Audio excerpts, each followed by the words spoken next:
Agradecemos a nuestro Padre Celestial porque me da el privilegio de poder salir al aire. Mi nombre es John Lopera y gracias le damos a nuestro Padre Celestial porque podemos entrar nuevamente a cada uno de sus hogares o donde quiera que nos estén escuchando en estos momentos. Le damos la bienvenida a su programa La Verdad Presente. Es una bendición más que estén juntos con nosotros y que podamos compartir juntos esta fiel sintonía y juntos podemos estudiar la palabra de Dios. Sean todos y cada uno de ustedes muy bienvenidos, pero antes de entrar de lleno a la presentación de este mensaje, vamos a invitar la presencia de nuestro Padre Celestial en nuestro medio a través de una palabra de oración. Oremos. Amante Padre Celestial, en esta hora le agradecemos el privilegio que nos da de poder salir al aire a través de este programa.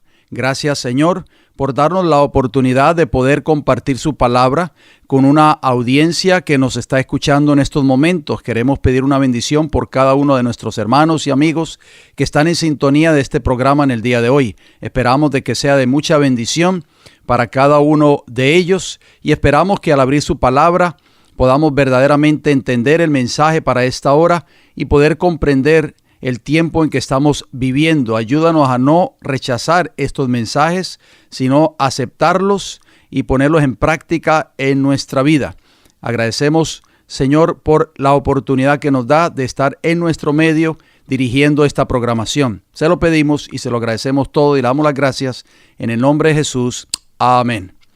En esta hora queremos nuevamente agradecerles, amigos y hermanos, por su fiel sintonía. Esperamos de que estos programas estén siendo de mucha bendición para cada uno de ustedes. Recuerden que ustedes pueden contactarse con nosotros a través de los números de teléfono que damos o a través de nuestra dirección postal que también les proveemos casi al final del programa. Estaremos dando esa información. Si de pronto usted nos llama y no recibe una respuesta inmediata, déjenos un corto mensaje y su número de teléfono y nosotros haremos lo posible por contactarnos con ustedes lo más pronto posible. Recuerden también que tenemos este material disponible. Si usted quiere ordenar alguno de estos programas que han salido al aire, tal vez en épocas anteriores, usted se puede comunicar con nosotros y ustedes nos dicen qué título de programa o qué programa le interesó y nosotros con mucho gusto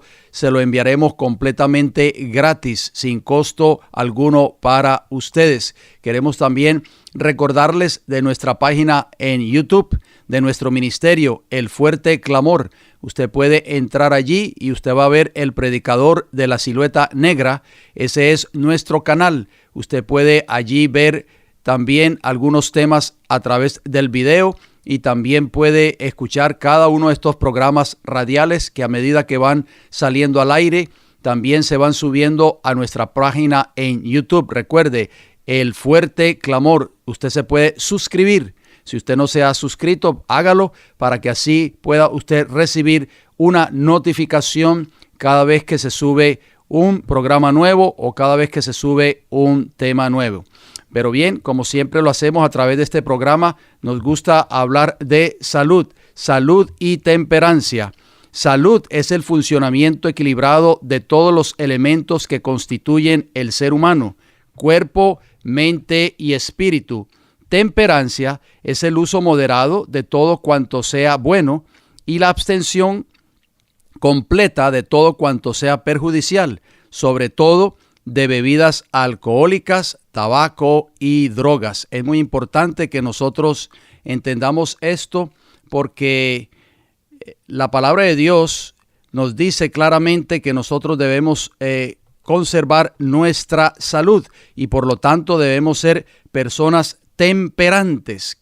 Muy importante y ya estamos viendo que la palabra temperancia significa la abstención completa de todo lo que sea perjudicial, o sea, todos los alimentos que perjudiquen nuestra salud, tenemos que descartarlos. Muy importante eso que lo tengamos presente. En esta hora vamos a hablar de un tema muy interesante que lo hemos titulado el carbón activado para curar los problemas estomacales. Muy importantes. ¿Ha oído usted alguna vez, amigo o amiga oyente, hablar de el carbón activado? Bien, antes de entrar de lleno a ese tópico tan importante, vamos a mencionar un texto de la palabra de Dios que se encuentra en la tercera epístola de Juan, capítulo 1, versículo 2, que nos dice: amado, yo deseo que tú seas prosperado en todas las cosas. ¿En cuántas cosas? En todas las cosas, dice la palabra del Señor, y que tengas salud, así como prospera tu alma. O sea que el deseo del Señor para nosotros en el día de hoy es que ustedes y este servidor quien les habla podamos gozar de buena salud. O sea, Dios se interesa, la palabra de Dios lo dice, Él se interesa en que nosotros gocemos de buena salud. Les sorprenderá saber que el carbón activado realmente puede ser el remedio más efectivo para los problemas estomacales que existen. La clave es saber cómo usarlo correctamente para obtener todos los beneficios que tiene para ofrecer. Hacemos una pregunta: ¿cómo usar correctamente el carbón activado?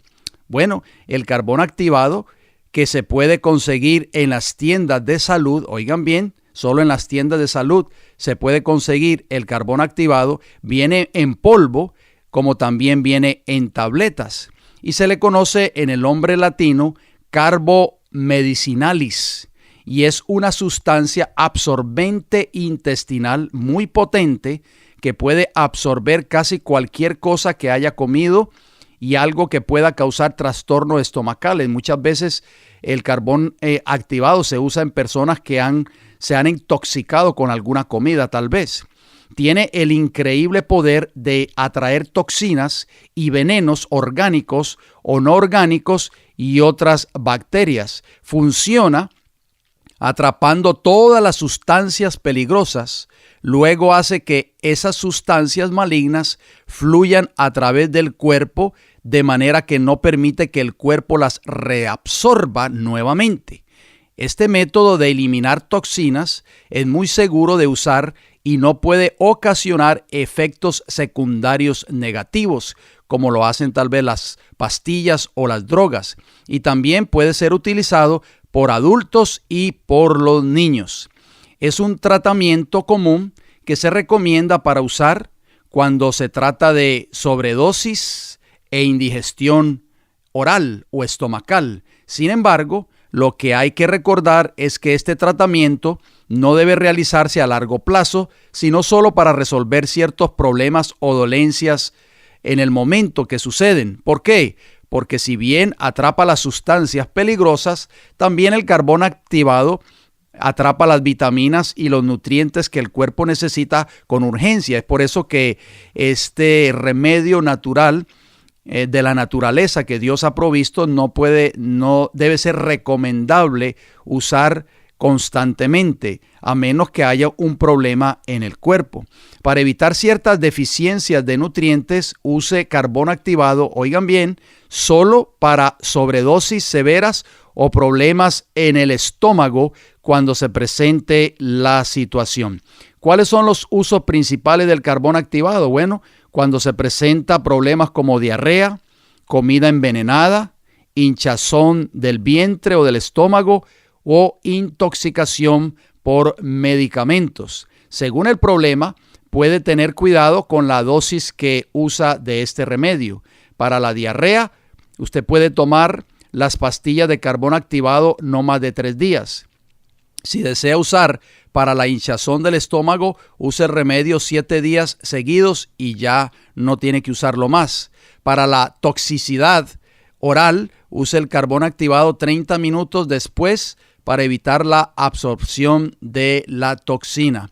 Nuestro Creador, si ustedes no lo sabían, amigos oyentes, ese Dios todopoderoso y eterno, ha dejado en la naturaleza la cura y el tratamiento para nuestros problemas de salud. Pero el enemigo se propuso enfermar al ser humano mediante diferentes formas como drogas, pastillas antiácidos estomacales, también remedios venenosos, le diría yo, como el Pepto-Bismol, etcétera, que comúnmente el mundo usa para todo este tipo de tratamientos y problemas de indigestión, acidez, problemas estomacales, etcétera. Tales drogas no son más que venenos que destruyen poco a poco la salud del cuerpo humano. Es por eso que necesitamos recurrir siempre a los remedios naturales que el Señor ha dejado al alcance de cada uno de nosotros. Así que tengámoslo presente, por favor, porque es muy importante que nosotros entendamos este asunto de lo que es el carbón activado. Muy importante, si usted lo compra en polvo, le podemos recomendar de que cuando usted vaya a tomarlo, usted puede mezclar 1 o 2 cucharaditas en un vaso de 8 onzas de agua si usted presenta estos problemas, y pruébelo y usted se va a dar cuenta de que va a ser una gran bendición para su restablecimiento. Esperamos de que estos minutos de salud puedan ser de mucha bendición para cada uno de ustedes, amigos y hermanos que nos escuchan en estos momentos. Así que tengámoslos presentes, por favor. En esta hora vamos a presentar un tema muy importante, un tema que lo hemos titulado Nace un remanente. El cuadro profético en el tema anterior, ustedes recordarán, hablamos acerca de la parte número 1 y hoy vamos a hablar de la parte número 2. Así que estemos pendientes, por favor, porque este es un tema muy importante. Dice la palabra de Dios en Daniel capítulo 8 y el versículo 14. Espero de que cada uno de ustedes, pues, si desea apuntar cada uno de estos textos, sientan libre de hacerlos para que una vez este programa haya terminado, ustedes puedan estudiarlos o repasarlos en sus respectivas Biblias. Daniel 8:14 dice, y él dijo, o sea, el ángel le dice a Daniel, allí en esa hermosa visión que tuvo, registrada en el capítulo 8 de su libro, hasta 2300 tardes y mañanas, luego el santuario será purificado.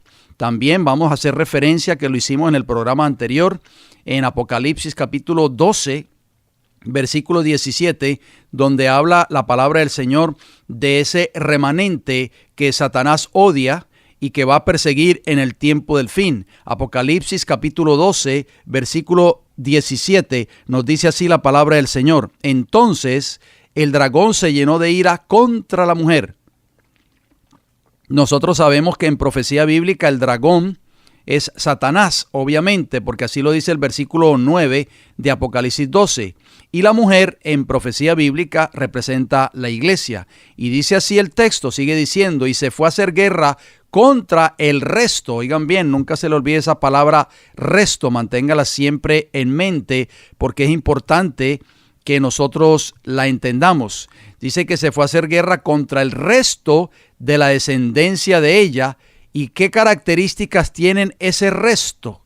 Esa última generación, esa última iglesia en el tiempo del fin.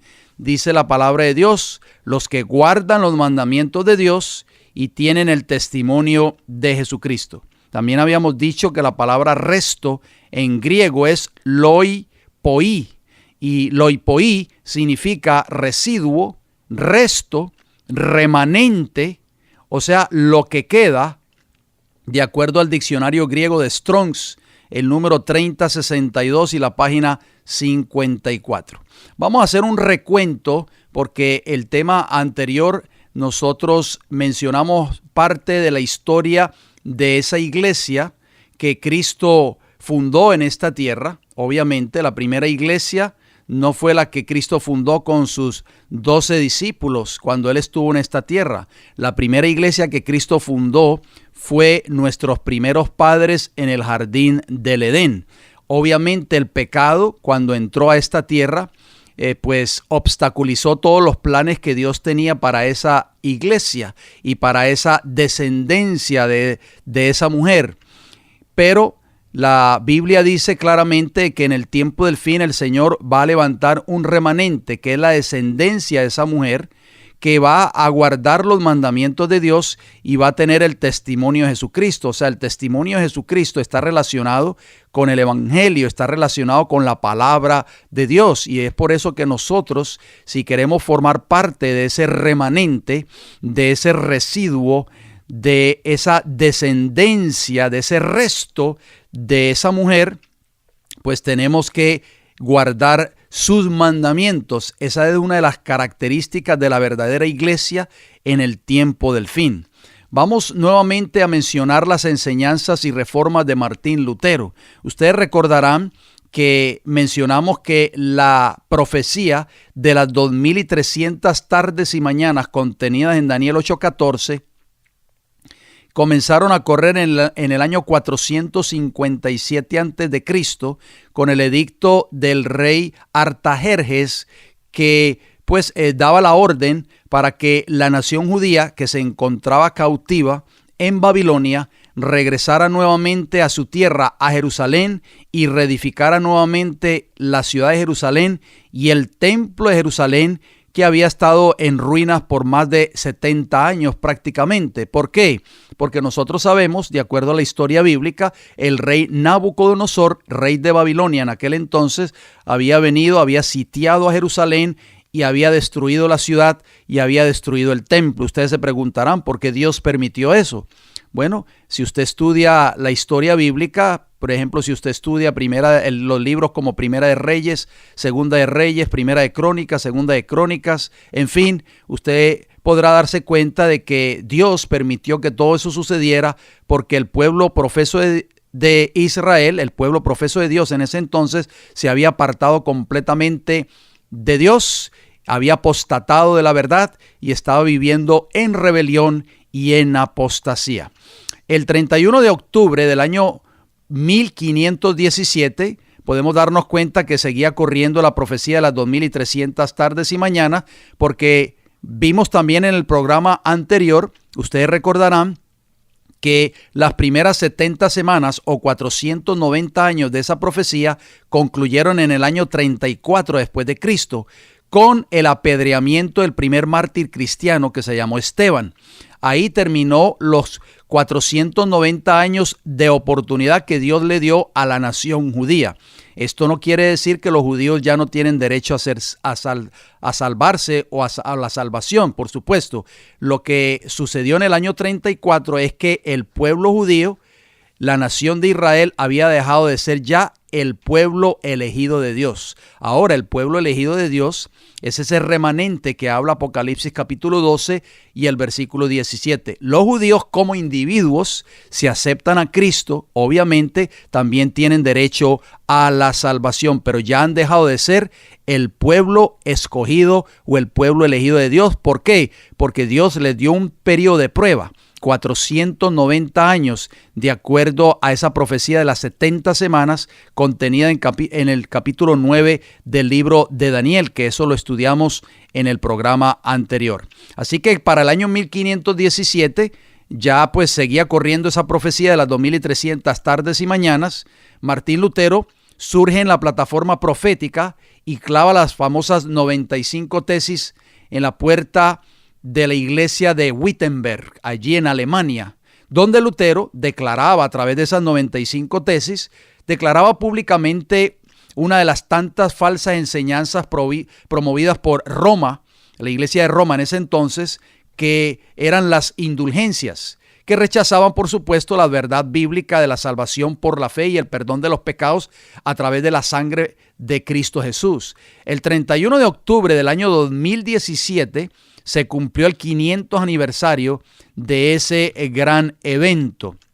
Así que cuando Martín Lutero clava esas 95 tesis, el poder papal aquí en esta tierra llevaba reinando 979 años en Europa, desde que había subido al poder. ¿En qué año? En el año 538 después de Cristo. Para ese entonces, oigan bien, la Compañía de Jesús, cuyos miembros son comúnmente conocidos como los jesuitas, que es una orden religiosa de la Iglesia Católica, fue fundada en el año 1534, o sea, 17 años después del periodo de los 300 años dichos por Martín Lutero.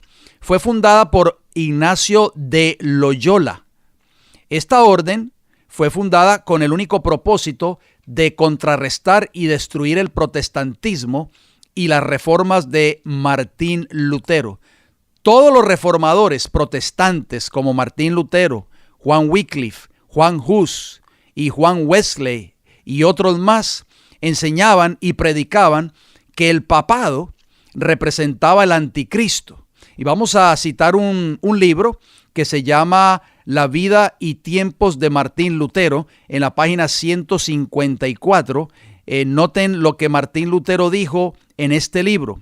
Es una cita bastante fuerte, pero estas fueron palabras de Martín Lutero y yo estoy haciendo referencia a este libro. Dice así: yo no lo creí, dice Martín Lutero, aunque yo ahora lo sé bien. Roma debe ser la silla del anticristo, el centro de la abominación y la sinagoga de Satanás. Pregunta: ¿quién es el anticristo si el Papa no es el anticristo? Muy importante esa declaración bastante fuerte de Martín Lutero. Para ese entonces el papado deseaba encontrar una forma para salirse de este problema. ¿Cuál problema? Del problema del protestantismo que estaba surgiendo como producto de la obra de Martín Lutero y la obra de muchos otros reformadores que comenzaron a levantarse en ese entonces, que ya hicimos mención de ellos, como Juan Hus, Juan Wesley, Juan Wycliffe, allí en Inglaterra. Muy bien.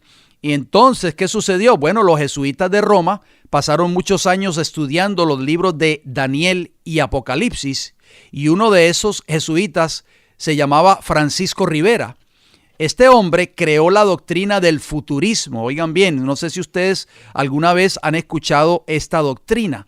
La idea, ¿cuál era la idea? Bueno, la idea era mover para el tiempo del fin la semana número 70 de la profecía de Daniel capítulo 9. Nosotros sabemos que la palabra de Dios tiene una advertencia en el libro de Apocalipsis. ¿Cuál es esa advertencia? La Biblia dice que nosotros no podemos agregar nada de lo que ya está escrito en la palabra de Dios. Es muy importante que nosotros tomemos en cuenta eso. Vamos a hacer referencia a este versículo contenido en Apocalipsis capítulo 22, versículo 18 y 19. Noten cómo dice: yo testifico, dice Juan, a todo aquel que oye las palabras de la profecía de este libro, si alguno añadiere, oigan bien, a estas cosas, Dios traerá sobre él las plagas que están escritas en este libro. Versículo 19 de Apocalipsis 22. Y si alguno quitare de las palabras del libro de esta profecía, Dios quitará su parte del libro de la vida y de la santa ciudad y de las cosas que están escritas en este libro. Así que podemos darnos cuenta que la palabra de Dios no se puede quitar ni se puede tampoco añadir. ¿Por qué? Porque la Biblia es clara. La Biblia dice claramente que Dios tenía una profecía contenida en el capítulo 9 del libro de Daniel. Noten cómo dice la palabra de Dios. Estas son palabras de Dios, no son palabras de este servidor quien les habla. Daniel capítulo 9, versículo 24 dice: 70 semanas están determinadas, y ya nosotros vimos que la palabra en hebreo para determinadas son cortadas. Dice, son determinadas sobre tu pueblo y sobre tu santa ciudad, para terminar la prevaricación y poner fin al pecado y expiar la iniquidad, para traer la justicia perdurable y sellar la visión y la profecía y ungir al santo de los santos. Esta profecía de las 70 semanas, queridos amigos y hermanos, se cumplió en el año 34 de nuestra era, o sea, 490 años después de que comenzó a correr en el año 457 a.C.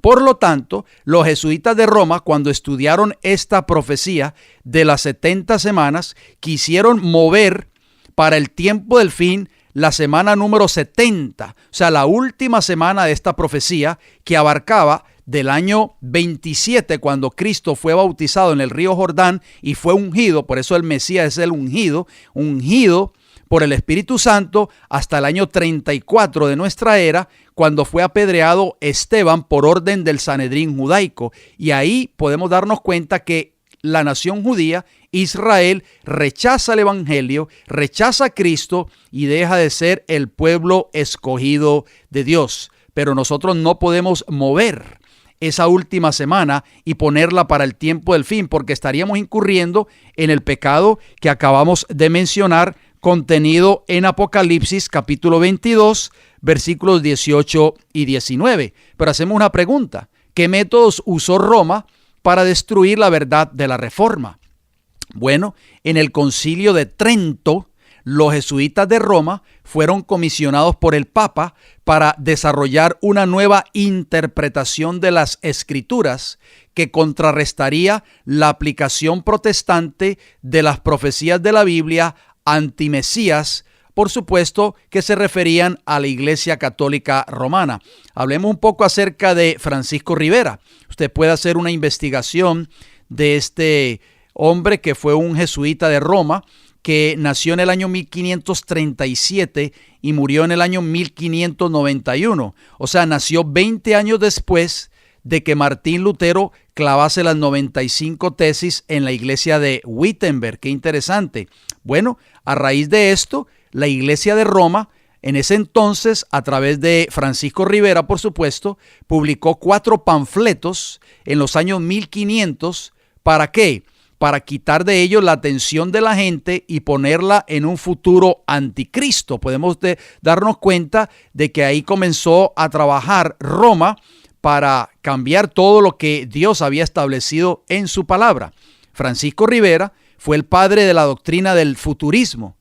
En 1590, oigan bien, Rivera publicó un comentario de 500 páginas sobre el libro de Apocalipsis, negando la aplicación del anticristo a la iglesia de Roma o al papado, en otras palabras. Y hacemos una pregunta: ¿qué consecuencias trajo Satanás contra el movimiento adventista de 1844 con las enseñanzas jesuitas? Muy importante. ¿Por qué mencionamos la fecha de 1844? Porque en el año 1844 termina la profecía contenida en Daniel capítulo 8 y el versículo 14: hasta 2300 tardes y mañanas, luego el santuario sería purificado. Nosotros vimos en el programa anterior que el santuario que habla ese versículo allí es el santuario que está en el cielo.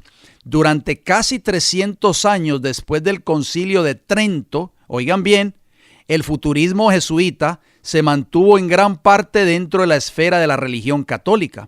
Pero el plan de los jesuitas era que estos principios teológicos fuesen adoptados por los protestantes. Este proceso de adopción en realidad comenzó a principios del año 1800, oigan bien, cerca de la fecha del cumplimiento de la profecía de las 2300 tardes y mañanas. ¿Dónde comenzó este movimiento? En Inglaterra.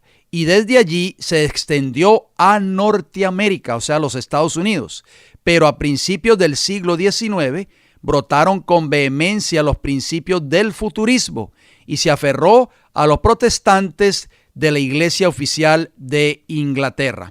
Hablemos un poco acerca del doctor Samuel Roffey Maitland, que nació en el año 1792 y murió en el año 1866. Mire qué interesante esas fechas, manténgalas en mente, porque todas estas fechas de estas personas que voy a mencionar en esta hora giran en torno a la fecha histórica de 1844, donde concluye el periodo profético de Daniel 8:14.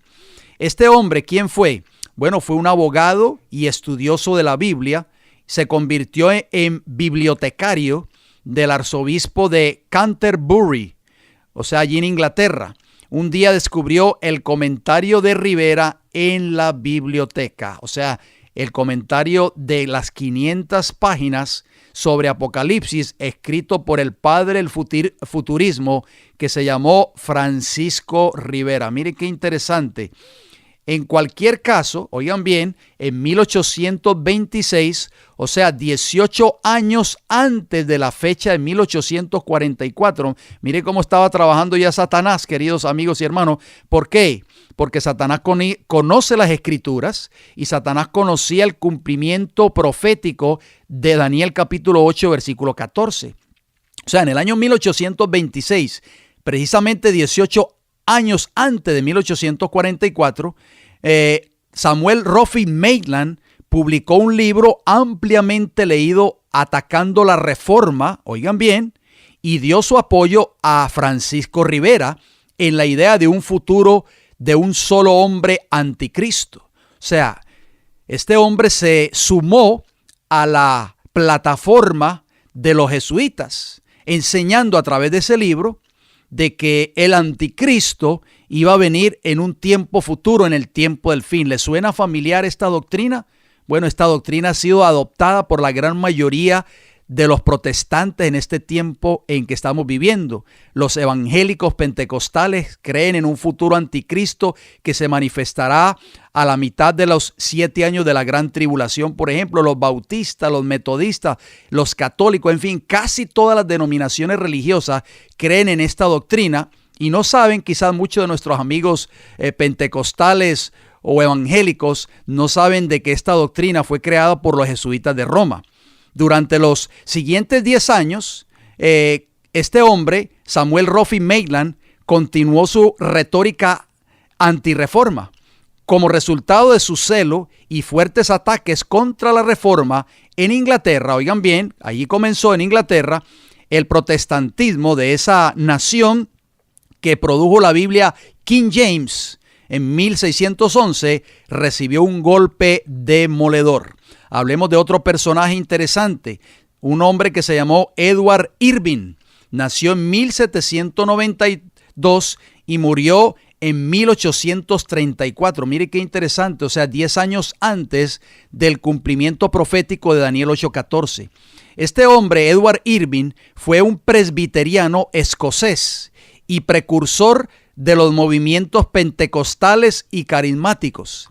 Tradujo la obra de Lacunza del español al inglés en un libro titulado La venida del Mesías en gloria y majestad, con un discurso preliminar publicado en Londres en 1827. Dicho sea de paso, Lacunza fue otro jesuita de Roma. Irving se convirtió en uno de los predicadores más elocuentes de su tiempo y una figura destacada de la Iglesia Católica Apostólica de Inglaterra. En 1828, sus reuniones al aire libre en Escocia atrajeron a una multitud de 10,000 personas. Su iglesia en Londres sentaba 1 millar de personas y se llenaba semana tras semana con el pueblo extraído de los círculos más brillantes e influyentes de la sociedad. Es interesante lo que estamos mencionando. Todo esto está en la historia, usted lo puede consultar. Irving descubrió el libro de Lacunza y estaba profundamente conmovido por él. En este momento, Irving escuchó lo que él cree que fue una voz del cielo que le ordenaba predicar, oigan bien, el rapto secreto de los santos. Y esta doctrina, tristemente creada por los jesuitas de Roma, está muy, pero muy arraigada en nuestros amigos evangélicos, pentecostales, bautistas y otras denominaciones religiosas. Irving comenzó a celebrar conferencias bíblicas en toda Escocia, haciendo hincapié en la venida del Mesías para arrebatar a su iglesia. Sobre este mismo tiempo se inició un nuevo movimiento que llegó a ser conocido como los Hermanos de Plymouth. Así que podemos darnos cuenta de que esta falsa doctrina, esta falsa enseñanza futurista creada por los jesuitas de Roma, se comenzó a propagar prácticamente por casi toda Europa. Hablemos de otro hombre que se llamó John Nelson Darby. Nació en el año 1800 y murió en el año 1882. Este hombre es conocido como el padre del dispensacionalismo. Irving y Darby eran contemporáneos, aunque asociados a diferentes movimientos espirituales. Biógrafos de Darby se refieren a él como el padre del dispensacionalismo. Y oigan bien, la joya de la corona en el reino del dispensacionalismo es, por supuesto, el rapto secreto. Darby, llamado el padre del dispensacionalismo, fue el responsable de la amplia difusión de los principios de la nueva doctrina pretribulacionaria, o sea, pretribulacionaria alrededor del año 1830 a través de su ministerio en el movimiento de los hermanos de Plymouth. La doctrina del pronto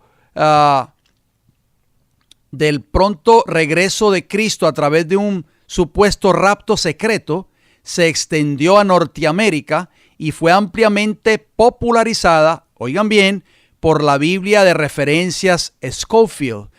Si usted nunca ha escuchado acerca de esa Biblia, yo tengo un ejemplar de esa Biblia. Esa Biblia se hizo muy popular en este país de Norteamérica. La enseñanza del rapto secreto fue introducida en Estados Unidos, oigan bien, y Canadá en la década de 1860 y 1870, aunque hay algunos indicios de que pudo haber sido enseñada ya en la década de 1840. ¿Les parece esto casualidad? No, amigos oyentes, esto no es casualidad. Satanás sabía que la profecía de los 2300 tardes y mañanas iba a terminar en el año 1844 y el Señor iba a levantar nuevamente a un remanente que iba a levantar o iba a poner en alto las grandes verdades de la palabra de Dios contenidas en la doctrina del santuario, que habían sido pisoteadas, habían sido enterradas por el poder papal por 1260 años. Podemos ver que Satanás comienza a levantar un movimiento que iba prácticamente a contrarrestar cada una de esas verdades. Darby visitó los Estados Unidos en 6 ocasiones.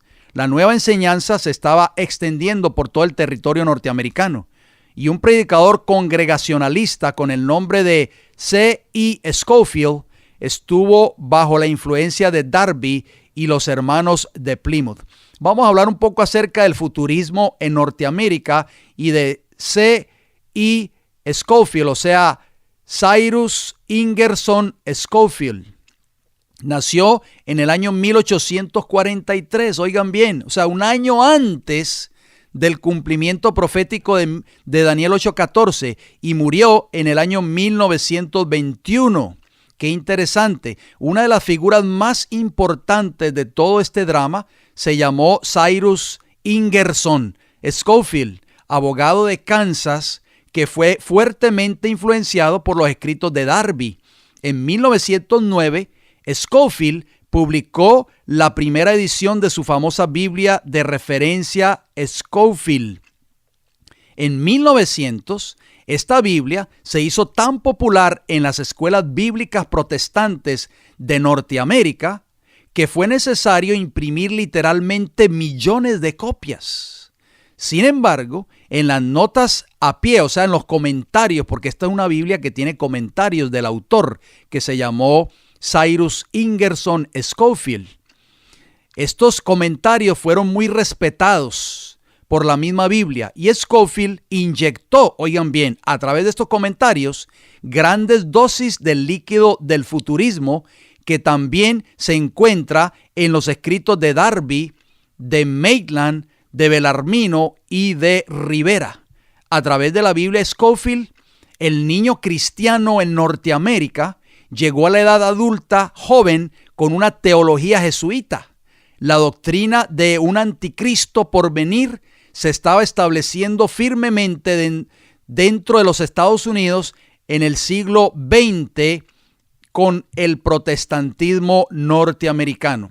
Ustedes tal vez han oído hablar acerca del Instituto Bíblico Moody, conocido en inglés como The Moody Bible Institute, con base en Chicago, y el Seminario Teológico de Dallas han apoyado firmemente las enseñanzas de John Nelson Darby, y esto ha continuado impulsando el crecimiento del futurismo en los Estados Unidos.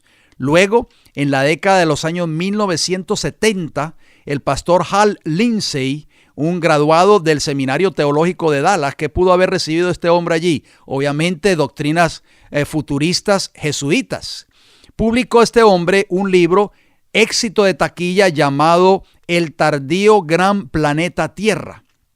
Este volumen de 177 páginas, que era fácil de leer, llevó el futurismo a las masas de la cristiandad norteamericana y mucho más allá. Ahí podemos darnos cuenta, queridos amigos y hermanos, que Satanás no se queda con los brazos cruzados. Satanás sabía que había una verdad bíblica que tenía que ser predicada al final de este periodo profético de Daniel 8:14. Y por lo tanto, justamente para ese tiempo, Satanás comienza a levantar un movimiento para contrarrestar dicha verdad. Este movimiento comenzó primero en Europa, específicamente en Inglaterra, y luego se propagó por casi todo el territorio europeo y posteriormente llegó a los Estados Unidos de Norteamérica. Podemos darnos cuenta de que esta doctrina futurista, que no tiene base bíblica, que fue inventada por los jesuitas de Roma, por supuesto, está prácticamente en la mente de casi todos los cristianos profesos de los Estados Unidos. El New York Times calificó este libro, escrito por Hal Lindsey, como el número 1 de los más vendidos de la década. Oigan bien, más de 30 millones de copias fueron vendidas o se han vendido y ha sido traducido a más de 30 idiomas. Qué triste, hermanos. Cómo Satanás ha ido inyectando esta falsa doctrina jesuita en la mente de la gran mayoría de los cristianos en Norteamérica. A través de el tardío gran planeta Tierra, el futurismo jesuita tomó una fuerte influencia sobre el mundo protestante cristiano de Norteamérica. Pero la Biblia, queridos amigos y hermanos, claramente enseñaba que al final de las 2300 tardes y mañanas de Daniel 8:14, o sea, en 1844, cuando termina este gran periodo profético, Jehová restablecería nuevamente las verdades que Dios dejó en su palabra. Esta obra fue llevada a cabo ¿por quién? Por el movimiento adventista de 1844. Muy importante, vamos a hablar acerca de las competencias que giraron alrededor del año 1844. Por eso Satanás, que odia la verdad bíblica, que odia la palabra de Dios, que odia todo lo que tiene que ver con las verdades del santuario, comenzó a levantar un movimiento precisamente alrededor de 1844. O sea que Satanás, queridos amigos y hermanos, comenzó a hacer la guerra contra la iglesia que guarda los mandamientos de Dios, que surge después del cumplimiento profético de 1844, en el cumplimiento del juicio y la purificación del santuario. ¿Qué armas? Hacemos una pregunta. Usó Satanás para tratar de destruir a este movimiento profético y a la iglesia. Bueno, al menos 12 religiones, oigan bien, o movimientos filosóficos nacieron alrededor del movimiento milerita y adventista entre los años 1830 y 1840. Estas falsas religiones y filosofías han sido tan poderosas que han disminuido grandemente la efectividad del pueblo de Dios en alcanzar al mundo con el mensaje de los 3 ángeles. Hablemos acerca de la competencia del espiritismo. Oigan bien, el espiritismo moderno. Sabemos que el espiritismo ha existido desde los tiempos bíblicos, de los tiempos antiguos, pero en este tiempo, o sea, en el tiempo del fin, en 1848, las hermanas Fox se comunicaron por primera vez con espíritus de los muertos, pero fue Andrew Jackson Davis quien fue poseído por un poder, luego transportado a unos mortales, o a unos montes diría, donde recibió sus instrucciones de espíritus. ¿En qué año? En 1844. También surgió el movimiento de la nueva era y la teosofía. Oigan bien, la teosofía es la denominación que se le da a diversas doctrinas religiosas y místicas que creen estar iluminadas e íntimamente unidas a una divinidad. Se dice que la teosofía fue fundada por la medium espiritista llamada Helena Blavatsky, que describe cómo ella conoció a su maestro y guardián en 1851. Por supuesto, su maestro y guardián no es nada menos y nada más que Satanás. El movimiento de la nueva era es hijo de la teosofía, lo cual la hija del espiritismo, Elizabeth Peabody, publicó el libro La Esfera. ¿En qué año? En 1844.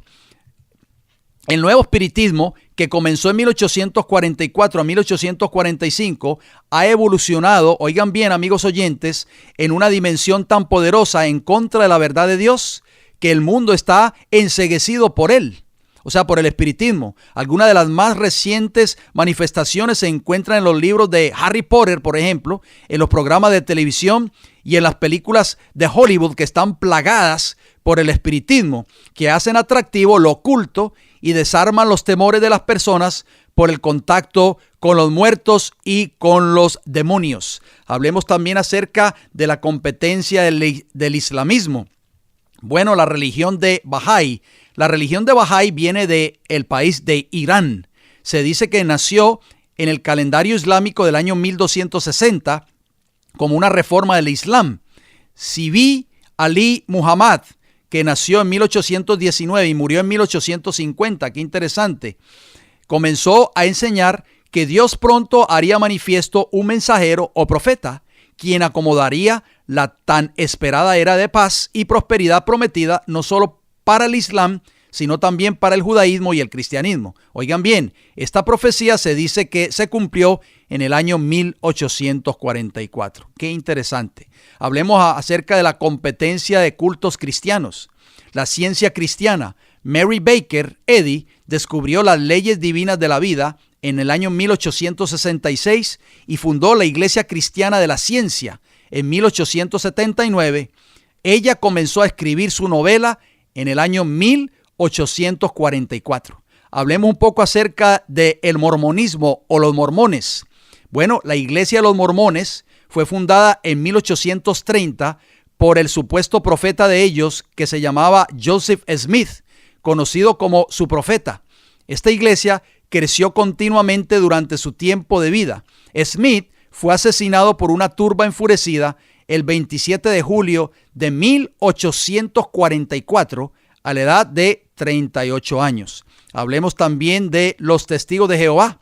Bueno, los Testigos de Jehová esta religión fue fundada por Charles Russell en 1872. Russell se unió a la Iglesia Adventista en el siglo XIX, luego se separó de la iglesia cuando él insistía en colocar fechas para la segunda venida de Cristo, algo que los adventistas negaron después de 1844. Hablemos también acerca del Israel británico. Este movimiento fue fundado por Herbert W. Armstrong. La iglesia de Armstrong defendió sus doctrinas por medio de su revista La Pura Verdad, la Iglesia de Dios de la radio y el programa de televisión llamado El Mundo de Mañana. La fuente de este movimiento fue la publicación de Nuestro Origen Israelita por John Wilson en 1840. Noten bien que todo estos movimientos levantados por Satanás mismo, todos giraban en torno al cumplimiento de la fecha de Daniel 8:14, 1844. Hablemos también acerca de la competencia social, académica y científica. Bien, el ateísmo. Bueno, el ateísmo, aunque no nació en el siglo XIX, pero tuvo una conexión importante con esa era.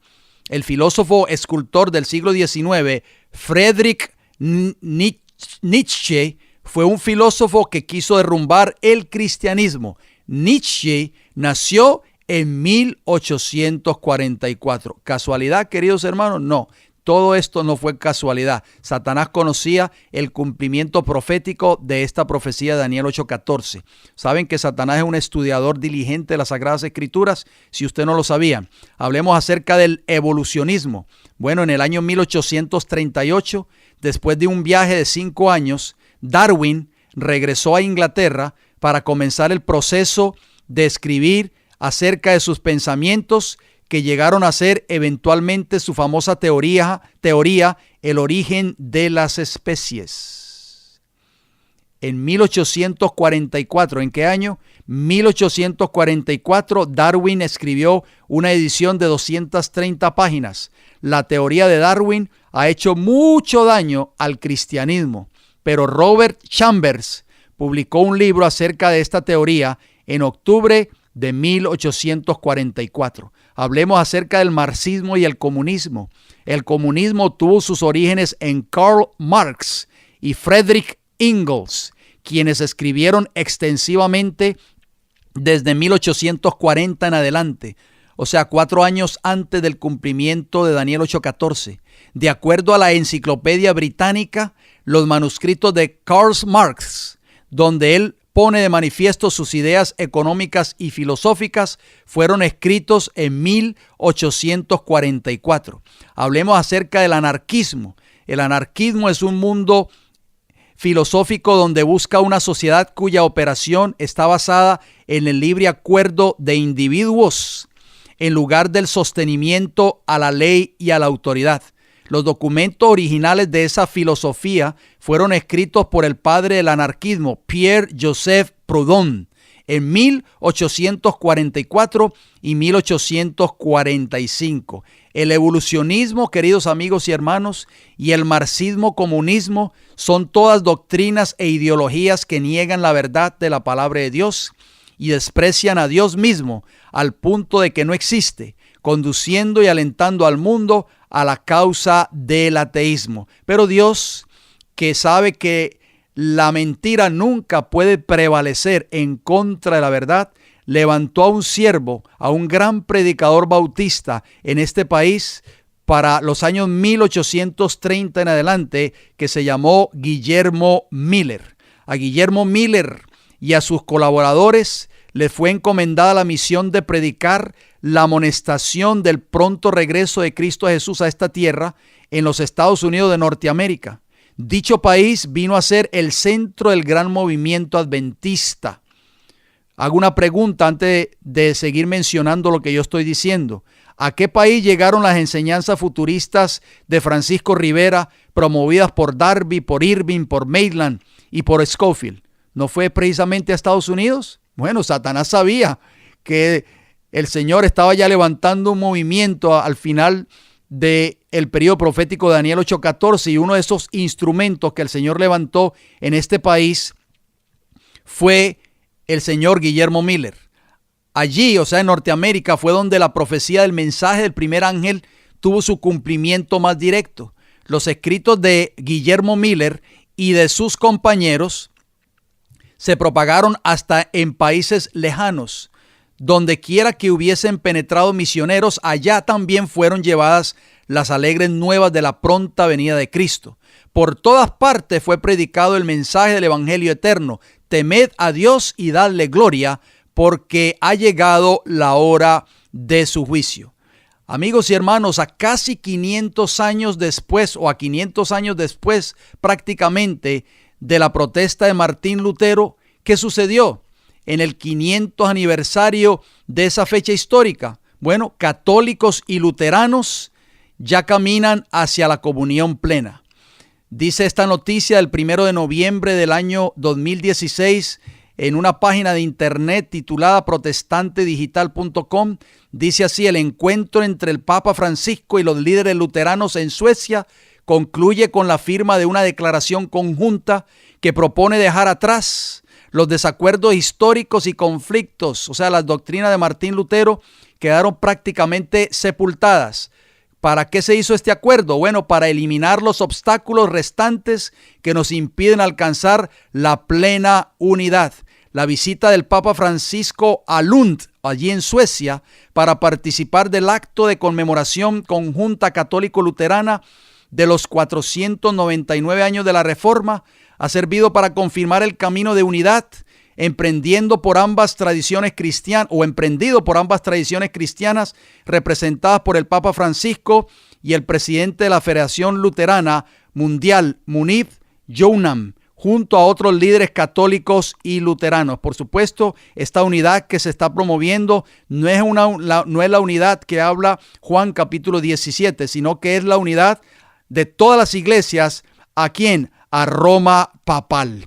Muy importante, porque 172 años después del mensaje de los tres ángeles dado en 1844, el Papa Francisco, oigan bien, recientemente allí en Roma, pide ecumenismo de sangre al margen de la teología.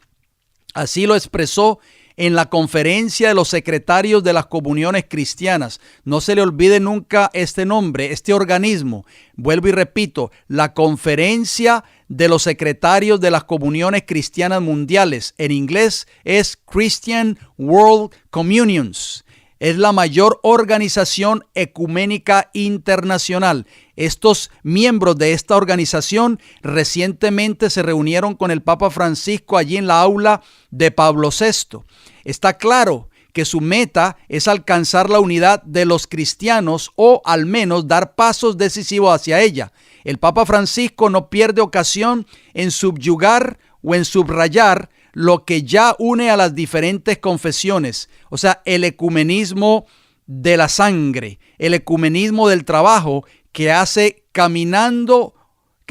hace caminando juntos, y el ecumenismo de la oración. Una idea que volvió a repetir al recibir esta mañana, dice esta noticia, en el estudio adyacente al aula de Pablo VI, a los participantes en la conferencia de los secretarios de las comuniones cristianas mundiales, la Organización Ecuménica Internacional, oigan bien, que se reúne anualmente en octubre, cada año en un país distinto para mejorar el conocimiento recíproco. De esta organización forman parte la Comunión Anglicana, la Alianza Bautista Mundial, el Consejo Consultivo de los Discípulos Ecuménicos, el Patriarcado Ecuménico Ortodoxo Oriental, la Conferencia General de los Adventistas del Séptimo Día, la Conferencia Episcopal Vetero-Católica, la Federación Luterana Mundial, la Conferencia Mundial Menonita, el Consejo Mundial de la Iglesia Moravia, el Patriarcado de Moscú, o sea, el Patriarcado Ortodoxo Oriental, las iglesias pentecostales, el Pontificio Consejo para la Promoción de la Unidad entre los Cristianos, o sea, la Iglesia Católica, el Consejo Ecuménico Reformado, el Ejército de Salvación, el famoso Salvation Army, los cuáqueros, la Alianza Mundial de las Iglesias Reformadas, el Congreso Mundial de las Iglesias de Cristo, la Alianza Evangélica Mundial y el Consejo Metodista Mundial. A menudo está presente también un representante del Consejo Mundial de Iglesia. Es por eso que Satanás en el tiempo del fin, como dice Apocalipsis 12:17, se llenará de ira contra un remanente, porque la mayoría de las iglesias y cuerpos religiosos están apostatando o han apostatado de la verdad y se unirán en el tiempo del fin con el papado. Hago una pregunta, querido hermano y hermana que me escuchas, querido amigo y amiga. ¿Eres tú parte de ese remanente o eres parte de este movimiento que está levantando Satanás con la única cortina de humo que es para traer la unidad y la paz? ¿A qué grupo deseas tú pertenecer? Bueno, el Señor hace un llamado en estos momentos en Apocalipsis 3:20. He aquí, yo estoy a la puerta y llamo. Si alguno oye mi voz y abre la puerta, entraré a él y cenaré con él y él conmigo. Nosotros tenemos que estar unidos solamente a Cristo Jesús, que es nuestro gran Salvador. Nosotros seremos miembros de ese remanente si estamos unidos a Cristo Jesús y no unidos a ningún cuerpo religioso ecuménico o a ningún consejo mundial de iglesias o a ninguna organización mundial ni a ninguna conferencia de comuniones cristianas mundiales. El remanente en el tiempo del fin estará unido solo a Cristo Jesús. Y es por eso que Satanás odiará y perseguirá a este remanente. Amigos y hermanos, se nos ha terminado el tiempo, lamentablemente. Vamos a continuar ampliando más acerca de este mensaje en nuestros próximos programas, pero si usted tiene el deseo de escribirnos o tiene alguna pregunta, escríbanos. El Heraldo del Evangelio Eterno, P.O. Box 1333, Riverview, Florida, 33568. O si prefiere llamarnos, nos pueden llamar a los siguientes números de teléfono: 484-6418, 774-2995. Ambos teléfonos con el código de área 813. Si desea visitarnos en nuestra iglesia local, nos puede visitar a la Iglesia del Evangelio Eterno, 4403 Avenida Hoover. Esa palabra Hoover es con H. Tampa, Florida, 33568. 614. No se olvide de visitar nuestra mesa misionera en el Flea Market, o sea, en el Pulguero, en la calle 22 Este de la avenida de Hillsboro, en la parte de adentro, frente a la cafetería. Tenemos nuestra mesa de libros o de literatura gratis. Pase por allí y usted encontrará mucho material para estudiar o leer. Amigos oyentes, nos resta decirles gracias por su fiel sintonía. Gracias por habernos dado la oportunidad de entrar a sus hogares. Si Dios nos da la vida, nos veremos pues en nuestra próxima oportunidad.